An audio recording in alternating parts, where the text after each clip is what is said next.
Bajirao Reddy institute today analysis के आज के अंक में हम 20 फरवरी 2024 के प्रमुख समाचार देखते हैं। आज के प्रमुख समाचारों में देखा जाए तो दो ही मुद्दे चर्चा में रहे हैं, क्योंकि बाकी कुछ ऐसे नहीं हैं जिन पे बहुत गंभीर विचार किया जा सके। दो मुद्दे हैं, वो एक है कि जो है वैश्विक सुरक्षा चुनौतियों के संदर्भ में भारत के लिए जो है खुफिया कूटनीति का महत्व, इंटेलिजेंस डिप्लोमेसी का महत्व। एक्चुअल में ये क्यों मैं ये बढ़ा रहा हूँ, द इंडियन एक्सप्रेस में सी राजमोहन एक अंतर्राष्ट्रीय संबंधों पे प्रमुख वो हैं, उनका लेख आता रहता है। उनके द्वारा ये इस पे एक लेख लिखा गया है, एडिटोरियल, और उसमें ये कहा गया है जो भारत दिल्ली में जो है रायसेना डायलॉग होने वाला है, या इसी तरह का जो बहुराष्ट्रीय नौसैनिक अभ्यास या मिलान अभ्यास चल रहा है, ये और साथ ही रायसेना डायलॉग के दौरान ही, जिसको हम नहीं जान रहे हैं, खुफिया अधिकारियों को, विभिन्न देशों के खुफिया अधिकारियों को भी एक मीटिंग हो रही है, जो कहीं न कहीं ये सुरक्षा परिदृश्य के संदर्भ में जो अंतर्राष्ट्रीय कूटनीति के एक सहयोगी के रूप में रायसीना डायलॉग, जिसमें चर्चा पर चर्चा होती है, आपका मिलान अभ्यास जिसमें नौसैनिक विभिन्न देशों के नौसेना आपस में जो है युद्धाभ्यास करते हैं, एक दूसरे के साथ संबंध शेयर और सूचनाएं आदि साझा करते हैं। उसी के साथ साथ जो रायसीना डायलॉग के साथ जो है कूटनीतिक जो खुफिया एजेंसियों के अधिकारी और उससे जुड़े हुए लोग जो आपस में चर्चा कर रहे हैं, उसको जो है कहीं ना कहीं, जिसे कह सकते हो कि इंटेलिजेंस डिप्लोमेसी कह रहे हैं, उसके महत्व को इनकार नहीं किया जा सकता है। तो इसी पे पूरा चर्चा है कि कैसे अंतर्राष्ट्रीय कूटनीति में जो है, जो अंतर्राष्ट्रीय स्तर के जो सम्मेलन होते हैं, खासतौर से चर्चा पर चर्चा, उनका महत्व बढ़ता जा रहा है, उनका महत्व भारत में भी बढ़ता जा रहा है। इस तरह के मुद्दों पर हम चर्चा करेंगे।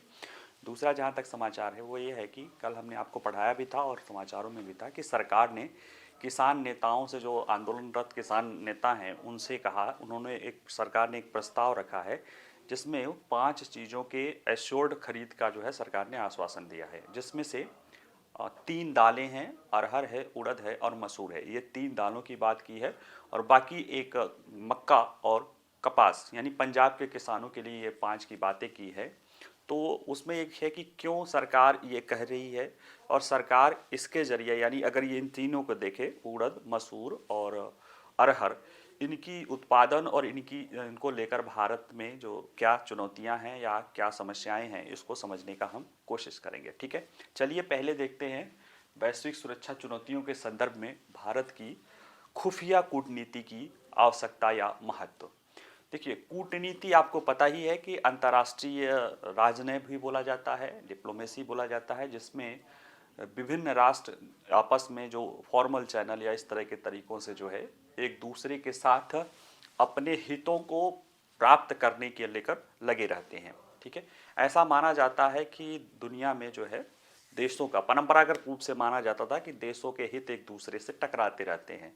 तो टकराहट का अक्सर जो है उग्र रूप से वो संघर्ष या युद्ध के रूप में देखा जाता है। जब हम उसी टकराहट को शांतिपूर्ण तरीके से जो है हम हल करने की कोशिश करते हैं, तो वो डिप्लोमेसी या अंतर्राष्ट्रीय राजनीति के रूप में सामने आता है। लेकिन ये परंपरागत अवधारणा रही है। राजनीति भी पहले शक्ति संघर्ष ही माना जाता था, लेकिन आज राजनीति के दायरे बढ़ गए हैं। आज दुनिया जो है राजनीति में सामूहिकता, सामूहिक हितों की भी बात आ रही है, लेकिन जो परंपरागत सुरक्षा और रक्षा परिदृश्य है वो कहीं ओछल नहीं हुए हैं। तो ऐसे में जो डिप्लोमेसी है वो सिर्फ एक राष्ट्रों से एक दूसरे के साथ जो है संघर्ष उसके नहीं, वो विभिन्न सारे अंतर्राष्ट्रीय मुद्दों पर एक दूसरे के सहयोग को लेकर भी चल रहा है। ऐसे दौर में अंतर्राष्ट्रीय कूटनीति के उपकरण के रूप में जो है विभिन्न अंतर्राष्ट्रीय सम्मेलनों का, जिसमें डिस्कस होता है, या नौसेना या सेनाओं का विभिन्न अभ्यास होता रहता है, उसी के साथ साथ एक नई अवधारणा जो सामने आई है, अमेरिका तो पहले से चल रहा, लेकिन जो अभी सामने आई है वह है कि विभिन्न देशों द्वारा जो है अंतर्राष्ट्रीय स्तर पे जो है खुफिया डिप्लोमेसी का भी जो है प्रभाव बढ़ता रहा है, जिसको आप कह सकते हो कि इंटेलिजेंस डिप्लोमेसी। भारत के संदर्भ में हम ये अभी क्यों पढ़ रहे हैं, क्योंकि अभी रायसीना डायलॉग होने वाला है फरवरी माह में ही एक 2016 से ये एक तरह से भारत केंद्रित सुरक्षा अवधारणा को ध्यान में रखते हुए ये अंतर्राष्ट्रीय स्तर पे जो विभिन्न मंत्री हैं, नेता हैं, जो व्यापार के लोग हैं या इस तरह के जो सुरक्षा ऑपरेटर्स से जुड़े हुए लोग हैं, वो आपस में चर्चा पर चर्चा करके एक कह सकते हो ना कि एक थिंक टैंक या एक चर्चा पर चर्चा के रूप में ये स्थापित है। उसी के साथ में ही जो जो देश इसमें जुड़े हैं रायसीना डायलॉग्स में, उसी के साथ ही जो है खुफिया स्तर की जो है सूचनाएं होती हैं। और इसी के साथ एक अलग से भी मिलान हो रहा है नौसैनिक युद्धाभ्यास, मल्टीलेटरल जो है नवल एक्सरसाइज, जिसमें बहुत सारे ढेर सारे देश, उम्मीद है कि इस साल इसमें करीब 50 से ज़्यादा देश की नौसैनिक सेनाएं आपस में आएंगी। तो ये सारे मुद्दे जो है कहीं ना कहीं चर्चा में इसे बना देता है। और हम इसको समझते हैं, ये लेख जो है सी राजमोहन द्वारा इंडियन एक्सप्रेस में लिखा गया है। और जो खासतौर से जिन बच्चों का public administration political science and international relation subject है, उनके लिए ज़्यादा महत्वपूर्ण है। लेकिन जो जीएस के बच्चे हैं उनको भी भारत की सुरक्षा चुनौतियां और अंतर्राष्ट्रीय परिदृश्य में इसको समझने में मदद मिलेगी। चलिए देखते हैं पहले चर्चा में क्यों है। चर्चा में अगर देखें तो इस सप्ताह की 3 प्रमुख घटनाएं हो रही हैं, भारतीय राजनीतिक इकोसिस्टम को विस्तार की ओर ले जा रही है। पहला है, ये एक वार्षिक रायसीना डायलॉग होता है जो भारत केंद्रित वैश्विक एजेंडे को बढ़ावा देने के लिए दुनिया भर के मंत्रियों, अधिकारियों, विद्वानों और नीति शोधकर्ताओं को एक साथ लाता है। ये 2016 से शुरू हुई है और इसका उद्देश्य जैसे और भी संगारिल्ला होता है या इसी तरह के और डायलॉग्स होते रहते हैं जो विभिन्न मंच उपलब्ध कराते हैं इनफॉर्मल, फॉर्मल नहीं, इनफॉर्मल चर्चा पर चर्चा के लिए। यानी आप कह सकते हो जो वो ट्रैक टू डिप्लोमेसी है ना, उसी का भी और विस्तार है। यानी जो नॉर्मल चर्चा पर चर्चा जो विदेश और सुरक्षा के अधिकारी करते, उससे थोड़ा सा विस्तार, इसका दायरा ज़्यादा है। और इसमें जो है भारत केंद्रित वैश्विक एजेंडे को लेकर इस पर चर्चा पर चर्चा होती है। इसी के साथ साथ बंगाल की खाड़ी में जो है द्विवार्षिक बहुपक्षीय नौसेना अभ्यास या मिलान सम्मेलन हो रहा है, जो कहीं ना कहीं नौसेना विभिन्न देशों के नौसेनाओं के द्वारा जो है एक दूसरे के साथ साझा सूचनाओं का किया जाता है, तकनीक सीखी जाती है, साझा खतरे को समझा जाता है, खासतौर से इंडो पैसिफिक क्षेत्र में जो चुनौतियां उत्पन्न हो रही हैं। ठीक है, इसमें लगभग इस साल 50 से ज़्यादा देश सम्मिलित होंगे। और तीसरा है, इसी रायसीना डायलॉग के साथ ही समान विचारधारा वाले देशों के शीर्ष खुफिया अधिकारियों का भी जमावड़ा हो रहा है, जो कि खुफिया तंत्र पर, खुफिया चुनौतियों या खुफिया जैसे दुनिया के सामने जो प्रमुख अंतर्राष्ट्रीय आतंकवाद का दौर बढ़ रहा है, युद्ध की खतरे बढ़ रहे हैं, एक विचारधाराओं का जो संघर्ष बढ़ रहा है, यानी अमेरिका और चीन के द्वारा रूस की भी जो भूमिका बढ़ती जा रही है ना, आतंकवाद का जैसे नए नए युद्ध की नई नई चुनौतियां उत्पन्न हो रही है, अंतर्राष्ट्रीय व्यापार के सामने चुनौतियां उत्पन्न हो रही है, रेड सी, हूती और इस तरह के। तो ये सारे मामले कहीं ना कहीं जो है अंतर्राष्ट्रीय स्तर पे जो है जो समान विचारधारा के देश हैं उनके बीच में खुफिया सूचनाओं, इंटेलिजेंस की सूचनाओं का भी आदान प्रदान का महत्व बढ़ा रहा है, जिसको लेकर जो है ये चीज़ें हो रही है।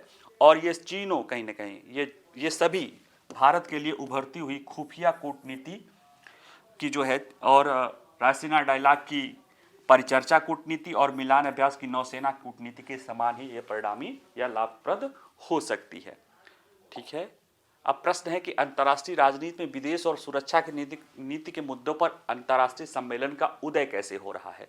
देखिए, 3 घटनाएं जो ये तीनों हो रही हैं वो अंतर्राष्ट्रीय राजनीति की एक व्यापक प्रवृत्ति दर्शाती है, अंतर्राष्ट्रीय कूटनीति की एक व्यापक प्रवृत्ति दर्शाती है कि अब कूटनीति सिर्फ विदेश सेवा या जो है राजनयिकों का काम नहीं रह गया, उसके दायरे में बहुत सारे लोग उसमें जुड़े हुए हैं। विभिन्न तरह के थिंक टैंक है, विभिन्न तरह की जो है संस्थाएं हैं, एजुकेशनल इंस्टीट्यूट हैं, ऐसा करके जो अब ये माना जाने लगा है कि जो जैसे जैसे 21वीं सदी में अंतर्राष्ट्रीय संलग्नताओं की मात्रा में नाटकीय रूप से विस्तार हुआ है, अंतर्राष्ट्रीय वाणिज्यिक, राजनीतिक, तकनीकी और सैन्य मामलों में रुचि रखने वाले वैश्विक समुदायों के आकार में भी तेजी से वृद्धि हुई है। अब विदेशी और सुरक्षा आउटलेट पर चर्चा करने वाले थिंक टैंक और मीडिया आउटलेट्स के प्रसार में वृद्धि देखा गया है। ऐसे में विदेशी और सुरक्षा नीति के मुद्दों पर अंतर्राष्ट्रीय सम्मेलनों का, इस तरह का जो परिचर्चा सम्मेलन है, इनका दौर बढ़ता जा रहा है। ठीक है, जैसे कि एस्पेन सुरक्षा फोरम, म्यूनिख सुरक्षा सम्मेलन, सांग्रीला डायलॉग, ये जो है जैसे एस्पेन सुरक्षा अमेरिका के लिए है, म्यूनिक सुरक्षा सम्मेलन यूरोप के लिए है, सांगरी ला डायलॉग एशियाई सुरक्षा मुद्दों पर केंद्रित है, और जो रायसीना डायलॉग है, रायसीना पहाड़ी दिल्ली में है ना, राष्ट्रपति भवन उसी पर स्थित है, तो उसी को रायसीना डायलॉग जो है ये किसके केंद्रित है? भारत केंद्रित है। ठीक है, ये सब क्यों भर रहा है? कहीं ना कहीं अंतर्राष्ट्रीय स्तर पे विभिन्न ऐसी चुनौतियां हैं या ऐसे अवसर है, ऐसे लोग जो है व्यवस्थाएं कर रही है जो केवल सरकारी अधिकारी या कह सकते हो विदेश से जुड़े हुए चीज़ें या सुरक्षा से जुड़े चीज़ों के अलावा भी बहुत सारे लोगों को इस क्षेत्र में रुचि उत्पन्न कर रही है, इस क्षेत्र में उनके रिसर्च अनुसंधान को बढ़ावा दे रही है, जिनकी आपस में चर्चा पर चर्चा को लेकर इस तरह की चीज़ें उत्पन्न हो रही है। ठीक है, और इन चुनौतियों ने यानी जो बढ़ रही है, इसमें आप देखिए कि उल्लेखनीय है कि दुनिया भर में गहराता सैन्य संकट है, वैश्विक आर्थिक व्यवस्था पर नए तनाव हो गए हैं, महान शक्ति प्रतिद्वंद्विता है यानी कि ग्रेट पावर गेम है जैसे अमेरिका और चीन के बीच में हो रहा है, यह जो है वैश्विक शांति और समृद्धि के लिए नए जोखिम पैदा कर रहे हैं। इन चुनौतियों ने उन मंचों का मूल्य बढ़ाया है जो राष्ट्रीय सुरक्षा पेशेवर के बीच मूल्यवान सूचनाओं विचारों के आदान करने की सुविधा प्रदान करते हैं, यानी जो खुफिया एजेंसियां हैं वो आपस में इसमें सुरक्षा आदान प्रदान करते हैं। ये तो अंतर्राष्ट्रीय स्तर पे बढ़ रहा है। भारत के स्तर पे देखा जाए तो भारत में भी कूटनीति के सहयोगी के रूप में इन सम्मेलनों का प्रसार बढ़ रहा है। क्यों? क्योंकि अगर देखा जाए, क्योंकि भारत द्वारा भी भारत के विदेश मंत्रालय, खासतौर से विदेश मंत्रालय द्वारा भी इस तरह की कई सारे सम्मेलनों का आयोजन कराया जाता है, जिसमें रायसीना डायलॉग है। देखिए जरा सा, इसमें कहते हैं कि देखिए एक दशक से भारत के लिए कुछ जोश के साथ इन क्षेत्रों में कदम रख रहा है। धारणाओं को प्रभावित करने के लिए विदेशी मीडिया, शिक्षा जगत और नागरिक समाज के साथ संचार हमेशा शासन कला का हिस्सा रहा है। भारत इसका कोई अपवाद नहीं है। यानी कि ये बता रहे हैं कि जैसे परसेप्शन मेकिंग में, नैरेटिव मेकिंग में, कि कैसे कोई देश के बारे में कोई विचारधारा है या कुछ है, उसको बनाने में शिक्षा जगत, मीडिया और इस तरह के जो कह सकते हो कि नागरिक सिविल सोसाइटी, उनकी बड़ी भूमिका रहती है। समझ रहे हो? अगर अमेरिका का आप अमेरिका की अगर सुपर पावर मानते हैं तो उसमें उसकी जो हिजमनी है, उसमें उसका जो वैचारिक प्रभुत्व है और जो एक नैरेटिव है कि अमेरिका लोकतंत्र को मानता है, जबकि देखा जाए तो वहाँ के जो प्रणालियाँ हैं, यानी आप सोचिए कि अमेरिका लोकतंत्र को मानता है, लोकतंत्र का ये है वो है, और लोकतंत्र के सफल संचालन के लिए न्यायपालिका बहुत मानी जानी चाहिए, जबकि अमेरिका में न्यायपालिका की जो नियुक्ति है वो राजनीतिक आधार पे की जाती है। जैसे जब तुलना की जाने लगी तो हमारे जो चीफ जस्टिस हैं उन्होंने कहा था कि अमेरिका की बात न करिए, हमारी न्यायपालिका उनसे बेहतर है, क्योंकि अमेरिका में तो जजों की नियुक्ति भी किसके द्वारा होती है?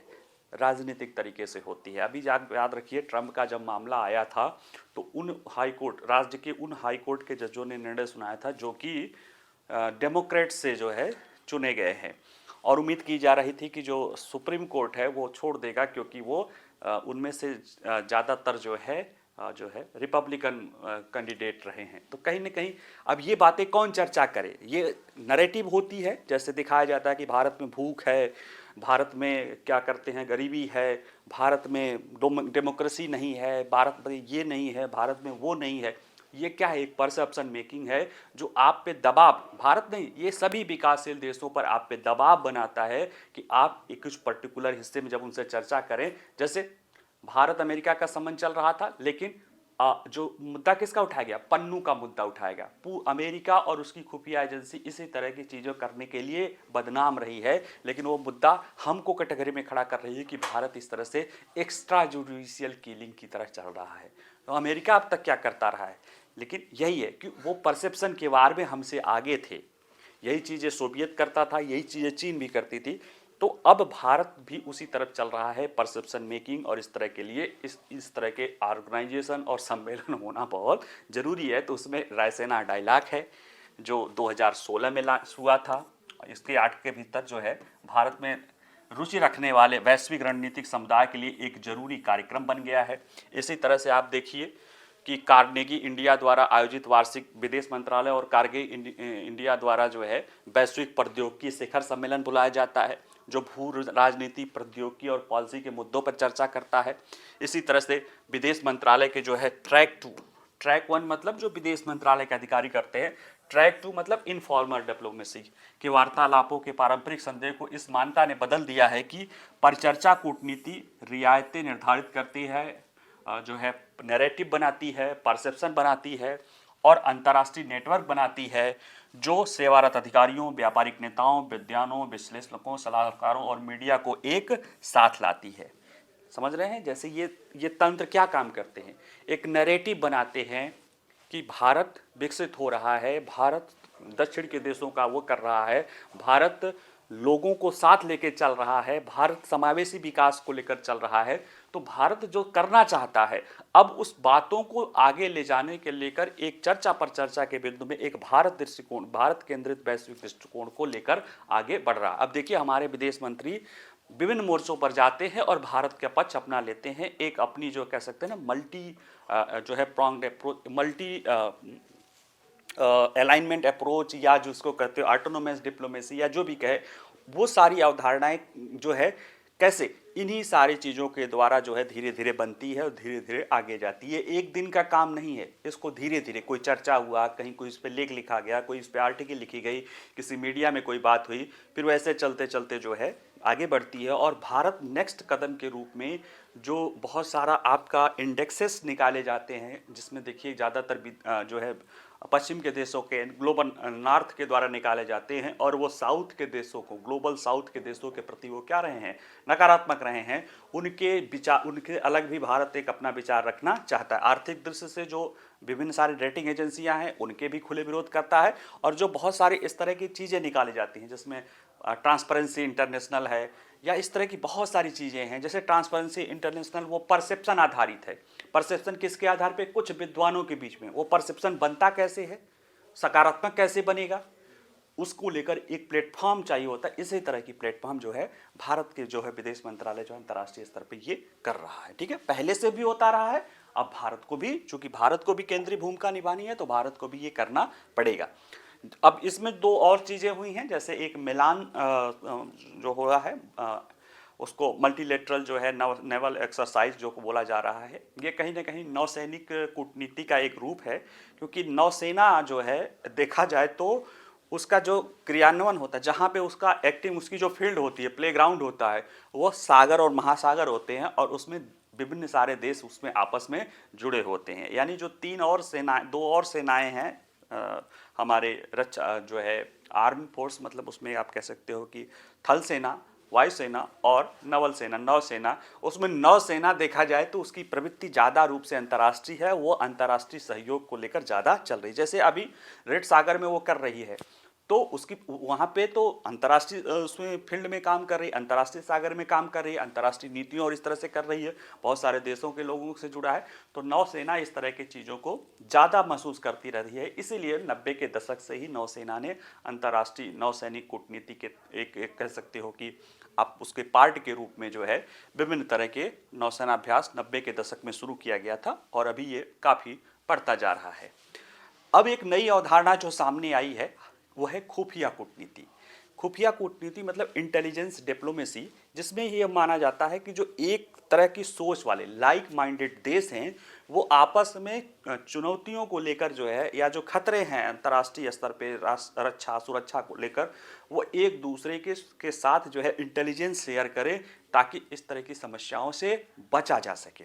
ठीक है, और कई बार इस तरह के जो है इस तरह के सुरक्षा सूचनाएं बहुत बड़ी समस्याओं को जो है बहुत बड़े खतरे या चुनौतियां या समस्याओं को रोकने में मददगार हो सकती है। ठीक है, तो देखिए भले जो है हम, चूंकि ये वाला पोर्शन खुफिया कूटनीति वाले पोर्शन को हम नहीं समझ पाते हैं, क्योंकि आम तौर पे अब तो खैर दिखाई देने लगा है फिल्मों और इस तरह में, बहुत आम तौर से जो हमारी खुफिया एजेंसियां रहती हैं वो सार्वजनिक डोमेन में काम नहीं करती रही हैं। लेकिन इन खुफिया एजेंसियों का महत्व सुरक्षा, रक्षा और सुरक्षा के प्रमुख कर्ता के रूप में रहा है।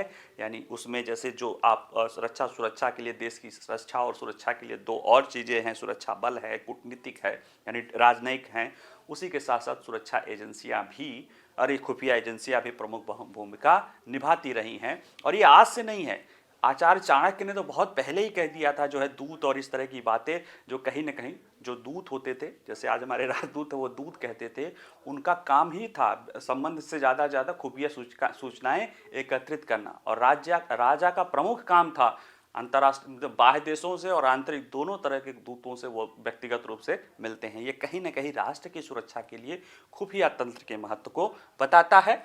और अब जैसे कि अंतर्राष्ट्रीय आतंकवाद बढ़ रहा है, सीमा पार आपराधिक नेटवर्क की वृद्धि हो रही है, नए सिरे से आर्थिक प्रतिस्पर्धा बढ़ी है, बौद्धिक संपदा की रक्षा करने की बढ़ती आवश्यकता महसूस हो रही है, ग्रेट पावर गेम हो रहा है किसके बीच में, अमेरिका और चीन के बीच में, नई प्रौद्योगिकियों का प्रभाव बढ़ रहा है जो एक परस्पर अंतर्राष्ट्रीय घरेलू और वैश्विक परिदृश्य की बात करी। ऐसे में राष्ट्रीय सुरक्षा में खुफिया जानकारी की भूमिका काफ़ी बढ़ गई है, क्योंकि ये सारी चुनौतियां ऐसी हैं जो अकेले आदमी आप इसको नहीं कर सकते हैं। जैसे आतंकवाद के मुद्दे हैं या जिस तरह के मुद्दे, इसमें जब आपस में जो खुफिया सूचनाएं साझा होती हैं तो समयबद्ध तरीके से और उस तरह से, जैसे हो सकता है कि भारत के पास कोई ऐसी सूचना हो जो भारत के लिए उपयोगी न हो, लेकिन उसका लाभ जो है हमारे किसी पड़ोसी देश या जिसके साथ हमारे सहयोग है वहाँ पे कोई जो है समस्या उत्पन्न हो सकती है।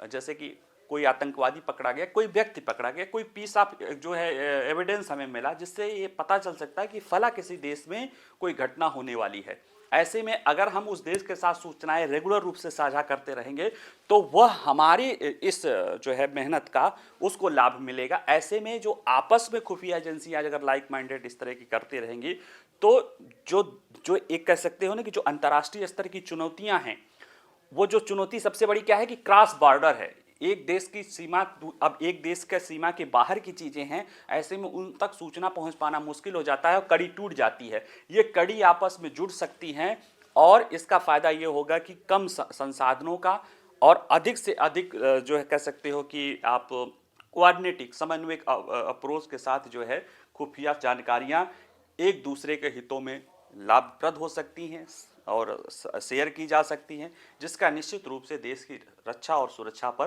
प्रभाव पड़ेगा। साथ ही अगर देखा जाए कि अगर महत्व के कि भारत की सुरक्षा चुनौतियों के संदर्भ में कूटनीति का महत्व देखें तो देखिए, सबसे सरल रूप में कहा जाता है कि खुफिया कूटनीति सहयोगी सरकारों और उनकी सुरक्षा एजेंसियों के साथ जानकारी साझा करने के बारे में है।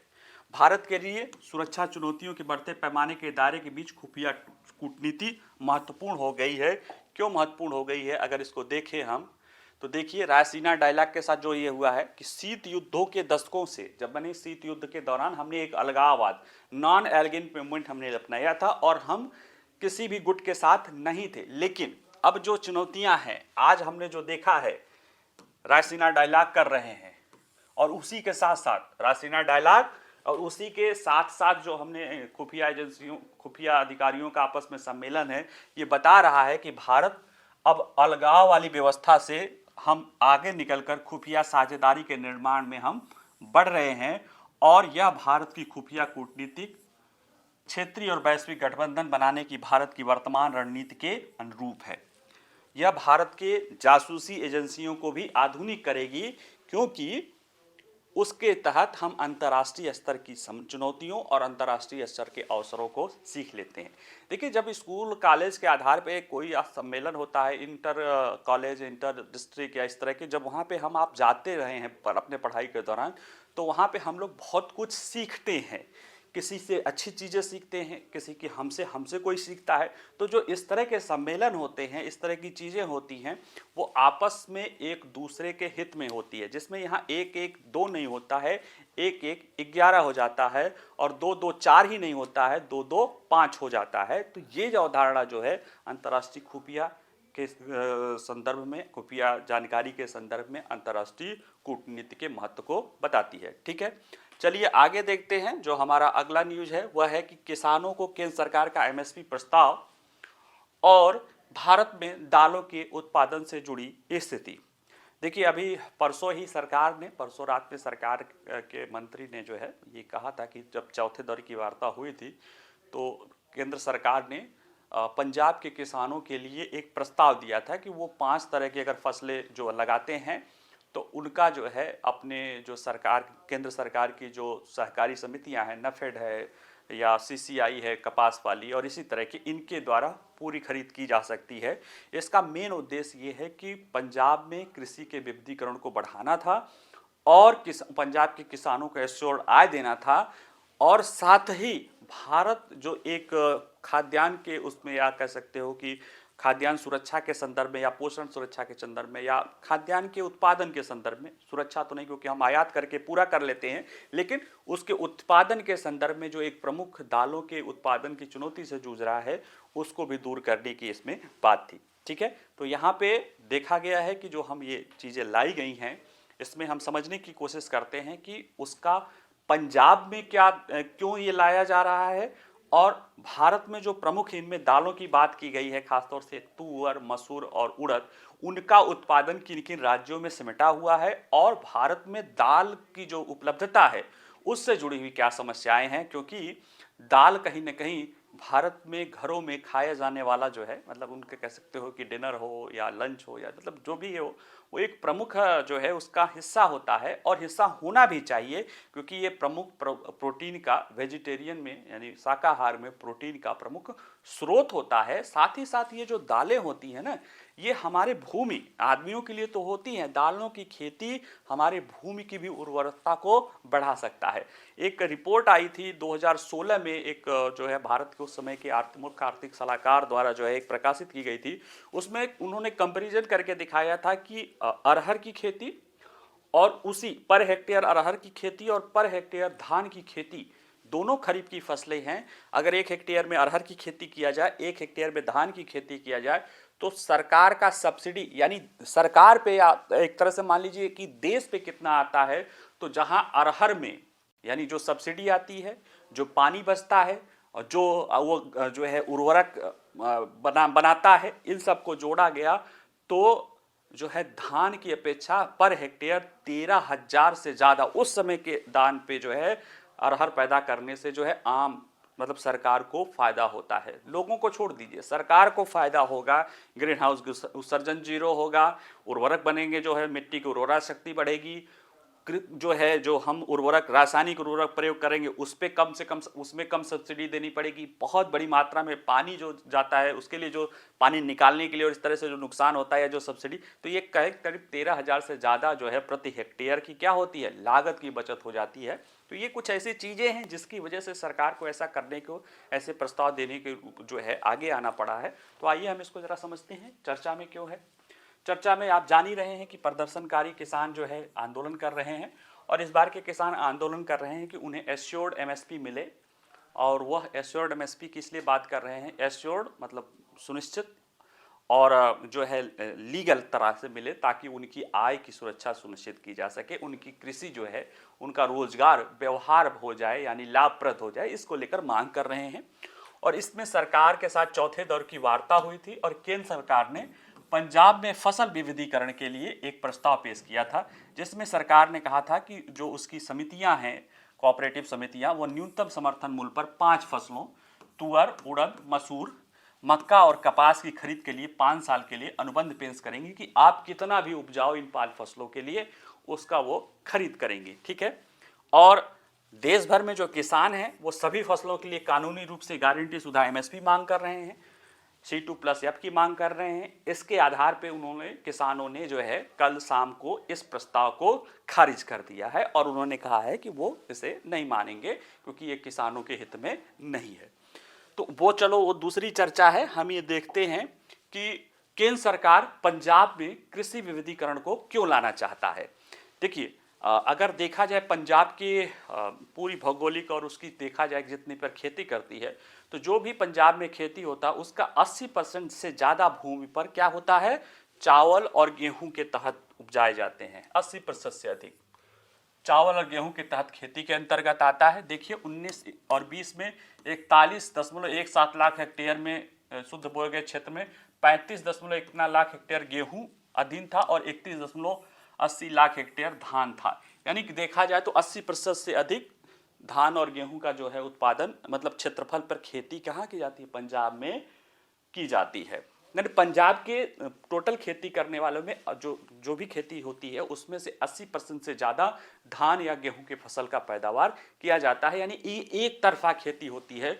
और एक तरफा खेती अगर हम पानी के पहलू को छोड़ दिया जाए फिर भी कृषि विविधता को लेकर या जो जो इकोसिस्टम है उसको लेकर जो है उपयोगी नहीं होती है, क्योंकि किसी भी तरह की आपदा, किसी भी तरह की समस्या आ जाए, कहा जाता है ना सारे अंडे एक ही टोकरी में नहीं रखने चाहिए। ये बात कही जाती कि पता चला कुछ भी हुआ तो सारे अंडे फूट जाएंगे। तो जो अलग अलग ये अवधारणा है वो कृषि के लिए भी है, ये इकोलॉजिकल बैलेंस को लेकर भी है, और वहाँ के किसानों के, वहाँ की कृषि और किसानों के लिए तो है ही। ठीक है। और दूसरी समस्या है कि ये धान में बहुत अधिक पानी खर्च होता है। 1 किलो चावल पैदा करने में लगभग 2500 लीटर पानी आता है। ये एवरेज है भारत का, जिसमें से कुछ जगह पे 1500 आता है, कुछ जगह पे 4000 4500 आता है। और पंजाब में प्रति किलोग्राम सर्वाधिक पानी लगता है, करीब 4 से 4500 लीटर पानी धान के उत्पादन में लगता है। अब सोचिए कि इतना महत्वपूर्ण पानी है। इस बार जो है फूड ऑर्गेनाइजेशन ने एक जो अपना विश्व खाद्य दिवस मनाया था उसमें कहा था जल ही जीवन है, जल ही भोजन है। यानी कि अगर पानी नहीं तो जीवन नहीं, पानी नहीं तो भोजन नहीं। और आप सोचिए कि 2500 लीटर पानी आपको एक जो है किलोग्राम जो है चावल में लगता है। कुछ लोग कहते हैं कि जो भारत इतना चावल का निर्यात कर रहा है, एक्चुअल में देखा जाए तो भारत अपने शुद्ध मीठे जल का निर्यात कर रहा है, क्योंकि चीन जैसे देश जो बहुत तेजी से चावल का उत्पादन किए थे वहां पे भी रुक गए, क्योंकि उन्होंने भी अपने, जब आपको सस्ते में चावल मिल ही रहा है तो आपको पानी अपना बचा लीजिए, खरीद लीजिए जहां से मिलना है, ऐसा लोग कहते हैं। तो कहीं ना कहीं एक चुनौती है। और ये देखा जा रहा है कि इसकी खेती के कारण पंजाब में भूजल का बड़े पैमाने पर अंधाधुंध दोहन हुआ है और अब बड़े पैमाने पर मरुस्थलीकरण को अग्रसर हो गया है। ये पंजाब सरकार की 2018 की रिपोर्ट है कि अगर इस तरह की चीजें चलती रही जैसे धान गेहूं चल रहा है, खासतौर से धान, तो 2029 तक पंजाब के जो वाटर स्टेबल है वो 100 मीटर के नीचे चला जाएगा और 2039 तक तो वो 300 मीटर के नीचे भी चला जाएगा, जिसके बाद तो वो कंटेमिनेटेड हो जाता है, दूषित हो जाता है, वह कृषि सहित किसी भी कार्य के लिए उपयोगी नहीं रहता है। तब सिर्फ बचेगा वही वर्षा और नदियों के द्वारा जो पानी आता है उसी का इस्तेमाल पंजाब कर सकते हैं। तो देखा जाए तो ढेर सारी फसलों के लिए ये पंजाब क्या हो जाएगा, मरुस्थलीकृत हो जाएगा। तो ये चुनौतियां हैं वहां की। और साथ ही में जो अब तक पंजाब के लिए जो है, पंजाब में अब तक के लिए जो फसल पैटर्न के विविधीकरण के लिए प्रयास किए गए थे उसका कोई बहुत अच्छा परिणाम नहीं मिला है।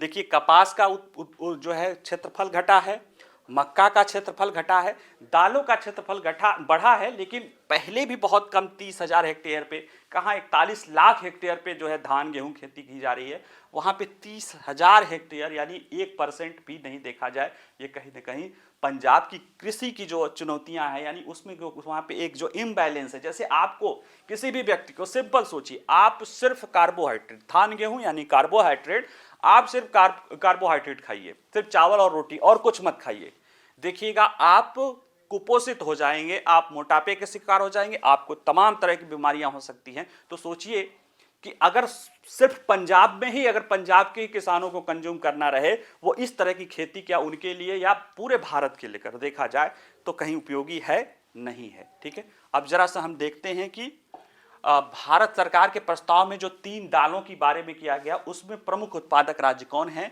तो देखिए मध्य प्रदेश जो है, पश्चिम बंगाल, बिहार और झारखंड भारत का 95% मसूर पैदा करता है, मसूर की दाल, और हम इसका बहुत बड़ा आयात करते हैं। सबसे बड़ा तो आयात हम इसका कनाडा के साथ करते हैं। दूसरा है महाराष्ट्र, कर्नाटक, उत्तर प्रदेश, गुजरात और झारखंड, ये 80% अरहर या तूर के दाल का उत्पादन करता है, अरहर या तूर का दाल का। और मध्य प्रदेश, आंध्र प्रदेश, उत्तर प्रदेश, तमिलनाडु और महाराष्ट्र में 75% उड़द का उत्पादन होता है। तो ये जो तीनों प्रमुख उत्पादक राज्यों में देखिए कि हमारा पंजाब कहीं भी नहीं है, जबकि पंजाब को क्या कहते हैं, कृषि प्रधान राज्य कहते हैं। हमारा कृषि प्रधान ताज जिसे पंजाब कहते हैं, वह दालों के, इन प्रमुख दालों के उत्पादन में कहीं भी नहीं टिकता है। ये कहा जाता है कहीं ना कहीं पंजाब में इम्बैलेंस है। और दूसरी तरफ भारत को अपनी घरेलू मांग को पूरा करने के लिए दालों के आयात पर निर्भर रहना पड़ता है। 2021-22 में कुल उत्पादन 27.6 मिलियन टन ही रहा था और हम बड़े पैमाने पर जो है दालों के लिए आयात पे निर्भर थे। दूसरा है भारत में दालों की उपलब्धता से जुड़ी समस्या। देखिए, इस समय दालों की देखा जाए तो हम चना को लेकर हम चना में आत्मनिर्भर हो गए हैं, लेकिन उसके सिवा बाकी और जो ये मेन प्रमुख 3 दालें हैं, देखिए विश्व में दालों का जो है भारत सबसे बड़ा उत्पादक है और सबसे बड़ा उपभोक्ता है। भारत में दाल सबसे ज्यादा उत्पादित होती है और सबसे ज्यादा उपभोग की जाती है। इसके बावजूद भी भारत घरेलू कमी के पूरा करने के लिए कुछ दालों का आयात करता है। चना मूंग के मामले में देश आत्मनिर्भर है, लेकिन अरहर और मैसूर जैसी अन्य दालों की कमी को पूरा करने के लिए यह अभी भी आयात करता है। और देखिए, जब ये कमी होती है ना, अगर देखा जाए कि कमी होती, जैसे पिछले वित्त वर्ष में हमने अकेले कनाडा से 4,85,000 टन जो है मसूर दालों का आयात किया था, और साथ ही में म्यांमार, मोजाम्बिक और इस तरह से जो कोलंबिया आदि देशों से तो जो हम अरहर और तूर की दाल ले रहे हैं वो तो ले ही रहे हैं।